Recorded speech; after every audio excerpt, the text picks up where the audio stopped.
কোনো মানুষের সাথে যদি আপনি লেনদেন না করেন অথবা অর্থনৈতিক সম্পর্কে না জড়ান, তাহলে সেই মানুষটিকে আপনি কখনোই ভালো মানুষ বলতে পারেন না। কি ভেবেছেন কথাগুলো আমার? না, এই কথাগুলো বলেছেন ইসলামের দ্বিতীয় খলিফা আমিরুল মুমিনিন হযরত ওমর রাদিয়াল্লাহু তাআলা আনহু। গল্পটা তাহলে শুনুন। একবার একজন মানুষ ওমর রাদিয়াল্লাহু তাআলা আনহুর মজলিসে এসে তার ভালো গুণগুলো উনি বলতে লাগলেন। তখন হযরত ওমর রাদিয়াল্লাহু তাআলা বললেন, আমি তো আপনাকে চিনি না। তখন ওই মজলিস থেকে একজন মানুষ দাঁড়িয়ে বললেন, হ্যাঁ আমিরুল মুমিনিন, আমি ওই ভদ্রলোককে চিনি, উনি যথেষ্ট ফরেজগার, দিনদার, মুত্তাকি। তখন হযরত ওমর রাদিয়াল্লাহু তাআলা বললেন, তুমি কি তার প্রতিবেশী, যাতে তুমি সকাল বিকাল উঠতে বসতে তার সম্বন্ধে জানতে পারো? বললেন, না, আমি তার প্রতিবেশী নই। তারপর বললেন, তুমি কি কখনো তার সাথে সফরে গিয়েছো, যাতে সফরকালীন সময়ে কিছুদিন কাটিয়ে তুমি তার সম্বন্ধে ধারণা নিতে পারো? বললেন, না, আমি কখনো তার সঙ্গে সফরেও যাইনি।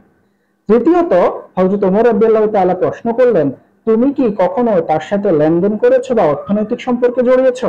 ওই লোক বললেন, না, আমি তার সাথে কখনো অর্থনৈতিক সম্পর্কে জড়াইনি।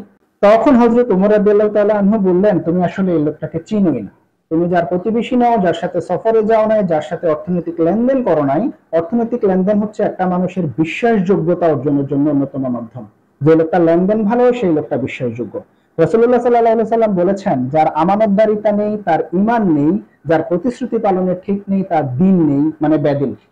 আমজনতার কথা বাদই দিলাম, যে মানুষটা নামাজ পড়তে পড়তে কপালে দাগ ফেলে দিয়েছে, লম্বা লম্বা দাড়ি রেখেছে, সুবহানাল্লাহ, আলহামদুলিল্লাহ, মাশাআল্লাহ ছাড়া কথাই বলে না, কথা বলার সময় যেন মুখ দিয়ে মধু ঝরে, সেই লোকটা পর্যন্ত লেনদেনের বেলায় এসে পিছলে যায় আর নিজের জায়গায় ঠিক থাকতে পারে না।